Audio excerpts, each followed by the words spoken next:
Hello everyone, I have just popped on very quickly to show you what I have been making. These are nothing new.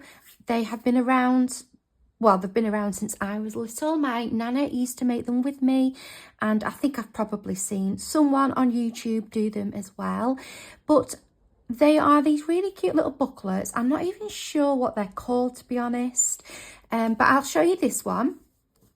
So it's got a belly band going round, it's just stuck on the back, and it's just one of those that kind of fits, you know, those that slip under. That just comes open, and then I've put a little open sign here. We pull it and it opens up into, you know, whatever you want to use this for, putting photos in, journaling, you know, whatever you want, and then it just closes back up again like that. That can be stuck onto a page. And then I've done another one which is made exactly the same way. However, my light is flashing. I apologise if it's gone a bit funny. However, on this one, I've done a kind of, what do they call these? Like a gatefold almost. That opens up. That again, that's just stuck on the back. And then I've got a little bit of washer here just to support that corner.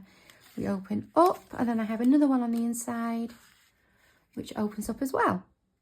And then I've done the backing on here, and not on that side, although I could do, you could keep going on here and also on here, so you could have like a photograph on there as well. These are really easy to make. I will show you the single and the double. They're both made in exactly the same way. So I'll move these to one side, and I have my piece of paper here. Now, a couple of things to take note of is that we need to start with a square. I've been starting with a 7x7 square, which makes a 3.5-inch little booklet, which I think is a really nice size. The next thing to remember is if you want a certain side showing, so say if you've got double-sided paper, you want a certain one showing on the front, then you need to start with it face up.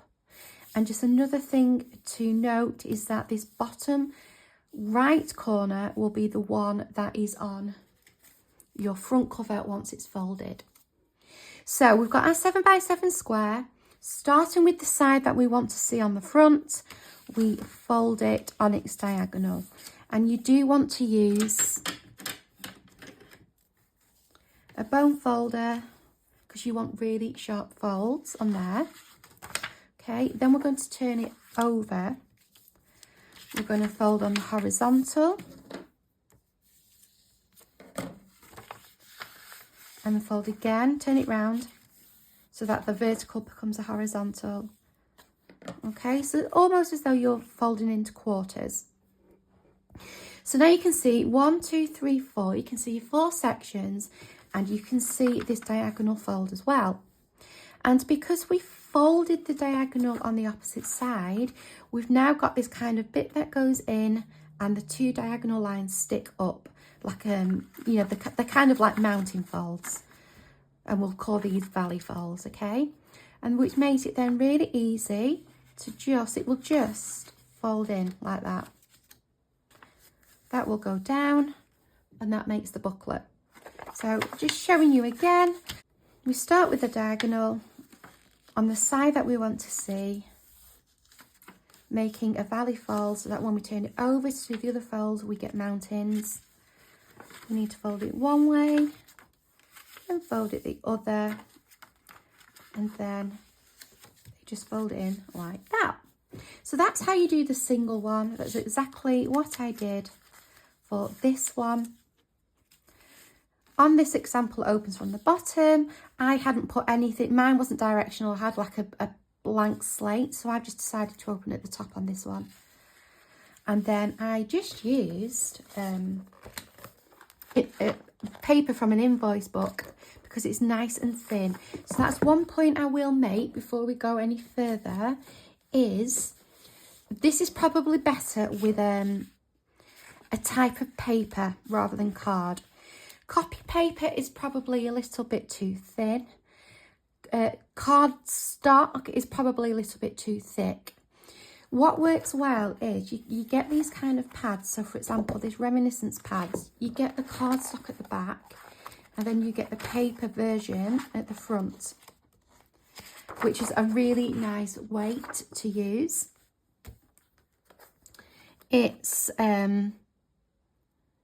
120 GR, which I have no idea what that means, but it might make sense to you. Another one as well is I've used this pad here. This is the paper poetry pad. It is 120 GSM. Again, it's got cardstock and the paper at the front. And it's what I have used to... This is just cardstock. It's thinner cardstock. It's okay. But I used the paper to back all of these sections because I knew it was going to get quite bulky because I had this bit in the middle. I just didn't want to pad it out too much with cardstock. So if you've got any paper which is a little bit thicker than copy paper, that would work great. Maps also work really well, like vintage maps, because they're thin but they're also quite strong as well. They're quite durable.